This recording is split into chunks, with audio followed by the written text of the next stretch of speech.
मैं इस सारी जद्दोजहद में बहुत मशकूर हूँ डॉक्टर बाबर अवान साहब का, जिन्होंने जिस खूबसूरती से ये केस लड़ा, जिस बहादुरी से लड़ा, जिस दलेरी से लड़ा, हम इनके मकरूज हैं। मैं अपनी पार्टी का, अपनी पार्टी वर्कर्स का, पार्टी लीडरशिप का, खासकर इमरान अहमद खान साहब का बहुत मशकूर हूँ, जिस तरह उन्होंने इस मुश्किल वक्त में हमारा साथ दिया, हमारा हौसला बढ़ाया। हमारे हल्के के अवाम, हमारे अजीज, हमारे दोस्त, जो कि पिछले 6 दिनों से बगैर बुलाए, चाहे गर्मी हो, सर्दी हो, बारिश हो, धूप हो, इस कड़ाके की ठंड में हमारे साथ लगे रहे, मैं उनका भी फर्दन मशकूर हूँ। मेरे पास ऐसे अल्फाज नहीं हैं जिनसे मैं आप सबका शुक्रिया अदा कर सकूँ। मैं मीडिया के वर्करों का बहुत शुक्रगुजार हूँ। मैं मीडिया के टेक्निकल वर्कर्स का, कैमरामैन का, रिपोर्टर्स का बहुत शुक्रगुजार हूँ। मैं उन मीडिया के जो एंकर हजरात हैं, मैं उनका बहुत मशकूर हूँ। मैं अपोजिशन से जो आवाज़ें फवाद साहब के लिए उठी हैं, मैं उनका बहुत मशकूर हूँ। जिस तरह से एक बगावत का मुकदमा एक स्पीच देने पर लगाया गया, ये एक सियासी इंतकाम की बदतरीन मिसाल थी। लंदन की हदायत से, लंदन से आने वाली हदायत पर जिस तरह फवाद चौधरी साहब को अरेस्ट करके ये समझा गया कि पीटीआई या उनका खानदान जो है वो टूट जाएगा और पीटीआई से वाबस्ता नहीं रहेगा। मैं आज ये बिल्कुल बबांगे दौहल कहता हूँ कि आपने फवाद साहब को गिरफ्तार किया। हमारा हर बच्चा, हमारा हर बुजुर्ग, हमारा हर बड़ा जो है वो पीटीआई का कारकुन है, इमरान खान का साथी है।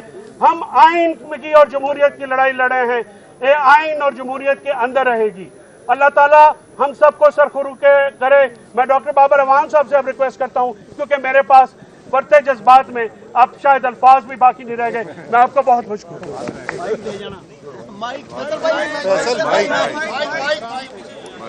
दूसरा भी है, दूसरा भी है सर, एक और भी है,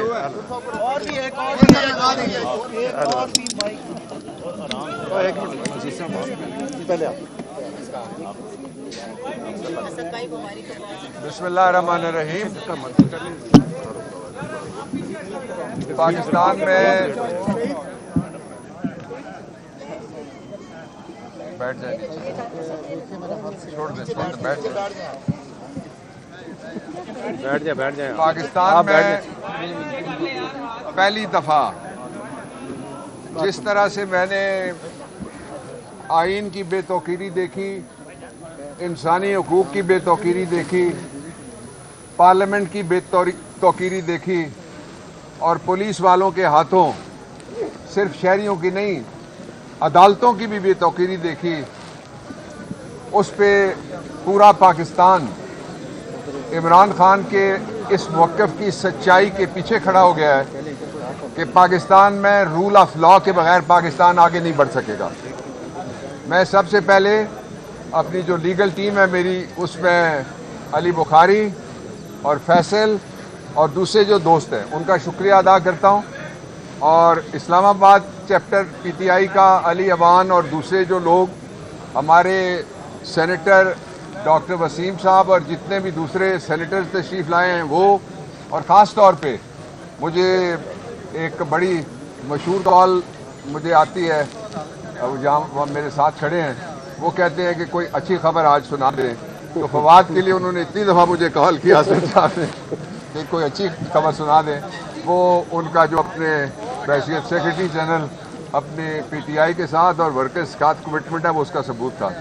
मैं सिर्फ 3 बातें शॉर्टली करना चाहता हूँ। सबसे पहला ये है कि पाकिस्तान को यहाँ से 2 रास्तों में से एक का इंतखाब करना है। एक रास्ता तबाही और खाई का रास्ता है, दूसरा रास्ता बहाली का रास्ता है। पहला रास्ता वो है जो इस हुकूमत ने और उसके सरपरस्तों ने चुन रखा है, दूसरा रास्ता वो है जिसकी तरफ पुकार के और चीख के पाकिस्तान तहरीक इंसाफ और गोलियां खाने के बाद भी इमरान खान ने वो रास्ता खोटा नहीं किया, उस पर वो कायम है। वो रास्ता है नए इंतखाबात का रास्ता। अब मेरे ख्याल में पाकिस्तान में इतना बड़ा कंसेंसस पहले कभी बिल्ड नहीं हुआ कि फौरी तौर पे नए इंतखाबात होने चाहिए। दूसरी बात जो मैं कहना चाहता हूँ आपके लिए वो ये है कि पाकिस्तान तहरीक इंसाफ को नया अज़्म मिलता है, नया हौसला मिलता है जब उसको नया चैलेंज मिलता है। इसलिए कि जिंदा कौमों की जो लीडरशिप होती है वो चैलेंजेस के जरिए से कौम को दुरुस्त रास्ते पे लगाती है। और हमारा जो खिलाड़ी है वो कप्तान भी है, इसलिए वो चैलेंजेस मिलते रहेंगे, हमें कोई परवाह नहीं है किसी चैलेंज की। एक मैं आपको बता सकता हूँ बात, जो वो मैं पूरे आपको खुलूसे दिल से बताना चाहता हूँ, वो ये है कि इंशाअल्लाह इस जालिम निज़ाम से आपकी जान छूटने वाली है और इमरान खान वापस आने वाला है, इंशाअल्लाह वापस आने वाला है। आखिरी बात यह है, इससे पहले कि मैं असद साहब से कहूँ कि वो बात करें, आखिरी बात यह है कि पाकिस्तान तहरीक इंसाफ का एक एक कारकुन उस इज्जत और एहतराम के काबिल है जो हमें जज्बा देता है कि हम खड़े भी रहते हैं, लड़ते भी हैं, आगे भी बढ़ते हैं। हमें पता है कि हमारे साथ पाकिस्तान की 65% यूथ खड़ी है और वो यूथ पाकिस्तान का असल मुस्तकबिल है जो पाकिस्तान को इलेक्शन कि बाबर अवान इस वक्त मीडिया से गुफ्तगू कर रहे थे। उन्होंने कहा कि लीगल टीम का शुक्रिया अदा करता हूं। पाकिस्तान को दो रास्तों में से एक को चुनना होगा। एक रास्ता नए इंतखाबात का है, दूसरा बर्बादी का रास्ता है जो इस हुकूमत ने अपना रखा है। हमारा कप्तान खिलाड़ी भी है, इस जालिम निज़ाम से हम जान छुड़ा कर रहेंगे। हमें मालूम है कि 65% यूथ हमारे साथ मौजूद है। फवाद चौधरी की मशवानत हो चुकी है और आपको बताते चलें कि इससे कबल फैसल चौधरी ने भी गुफ्तगू की मीडिया से, उन्होंने शुक्रिया भी अदा किया। इस दौरान अब जो लीगल टीम है PTI की, वो भी मीडिया से गुफ्तगू कर रही है। बाबर अवान ने मीडिया से गुफ्तगू की, उन्होंने कहा कि PTI के तमाम वर्कर्स का जो इस दौरान हमारे साथ रहे उनका भी शुक्रिया अदा करते हैं। और उन्होंने कहा कि हमें दो रास्तों में से एक रास्ता अपनाना होगा। एक रास्ता इंतखाबात का है और दूसरा रास्ता हमारे पास बर्बादी का है जो कि PDM की हुकूमत ने अपना रखा है। बाबर अवान का इस मौके पर कहना था कि आईन और इंसानी हुकूक की बेतौकीरी पहली बार देखी है। मुल्क के सामने तबाही और बहाली दोनों रास्ते हैं। बहाली के लिए इलेक्शन के रास्ते का फैसला करना है। जालिम निजाम से अवाम की जान जल्द छूटने वाली है और एक दफा फिर इमरान खान पावर में आने वाले हैं, ऐसा कहना था बाबर अवान का। और इससे कबल फैसल चौधरी ने भी मीडिया से बातचीत की। इस मौके पर उन्होंने कहा कि फवाद चौधरी की जमानत पर शुक्रगुजार हैं। फवाद चौधरी को लंदन से हिदायत पर गिरफ्तार किया गया। फवाद के खिलाफ मुकदमा सियासी इंतकाम की बदतरीन मिसाल है। फैसल चौधरी का मजीद कहना था कि इस शर्त पर कि फवाद चौधरी दोबारा ऐसी गुफ्तगू नहीं करेंगे, इस पर मशरूत जमानत दी गई है। फवाद चौधरी की जमानत पर शुक्रगुजार हैं। फवाद चौधरी को लंदन से हिदायत पर गिरफ्तार किया गया है। फैसल चौधरी ने मजीद कहा कि फवाद के खिलाफ मुकदमा सियासी इंतकाम की बदतरीन मिसाल है। जिसके बाद बाबर अवान ने भी मीडिया से बातचीत की और उनका कहना था कि आइन और इंसानी हुकूक की बेतौकीरी पहली बार देखी है। मुल्क के सामने तबाही और बहाली दोनों रास्ते हैं। बहाली के लिए इलेक्शन के रास्ते का फैसला करना है।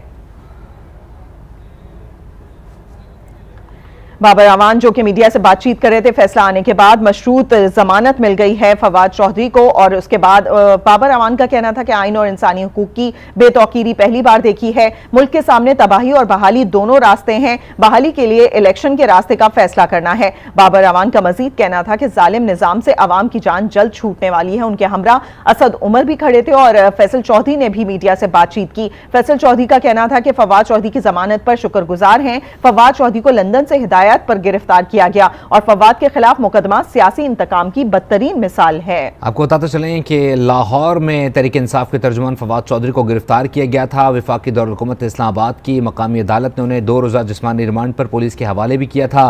थाना कौसार में secretary election commission Umar Hamid की मुद्दत में दर्ज FIR में फवाद चौधरी पर इल्ज़ाम लगाया गया था कि उन्होंने अपनी तकरीर के जरिए चीफ इलेक्शन कमिश्नर और इलेक्शन कमीशन के दीगर मेंबरान और उनके ख़ानदानों को डराया और धमकाया है और इंतखाबी अमल में रुकावट डालने की कोशिश की है।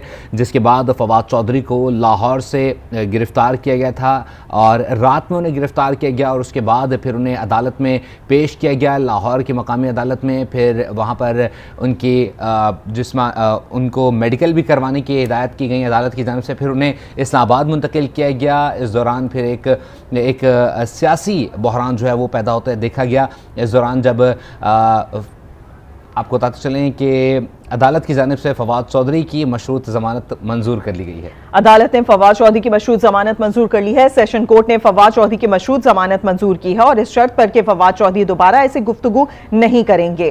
शेख रशीद के ऊपर दबाव डाला जा रहा है, ये सब एक ही कड़ी है।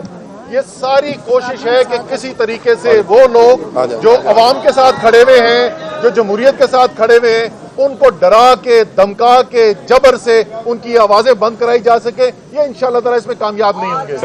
बड़े भाई निकले जज साहब।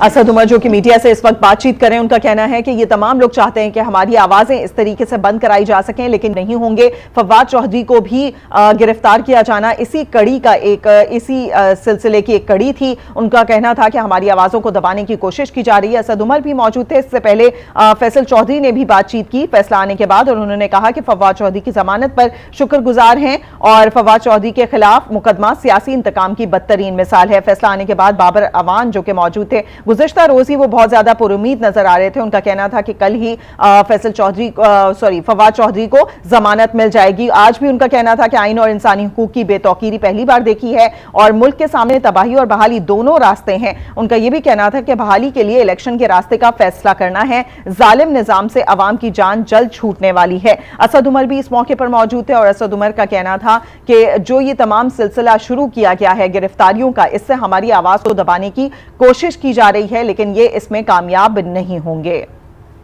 अदालत ने फवाद चौधरी की मशरूत जमानत मंजूर कर ली है। सेशन कोर्ट ने फवाद चौधरी की मशरूत जमानत मंजूर की है, इस शर्त पर कि फवाद चौधरी दोबारा ऐसी गुफ्तगू नहीं करेंगे। फवाद चौधरी को 20,000 की जमानती मचलके जमा कराने की हिदायत भी की गई है। फैसल चौधरी ने कहा कि फवाद चौधरी की जमानत पर शुक्रगुजार हैं। फवाद चौधरी को लंदन से हिदायत पर गिरफ्तार किया गया। फवाद के खिलाफ मुकदमा सियासी इंतकाम की बदतरीन मिसाल है। इस दौरान बाबर अवान भी वहाँ मौजूद थे। उन्होंने भी गुफ्तगू की। उन्होंने कहा कि आइन और इंसानी हकूक़ की बेतौकीरी पहली बार देखी गई। मुल्क के सामने तबाही और बहाली दोनों के रास्ते हैं। इसी पर बात करेंगे। शौकत पराचा हमारे साथ मौजूद हैं। शौकत साहब, क्या कहेंगे? अब मशरूत जमानत मिल गई है फवाद चौधरी को।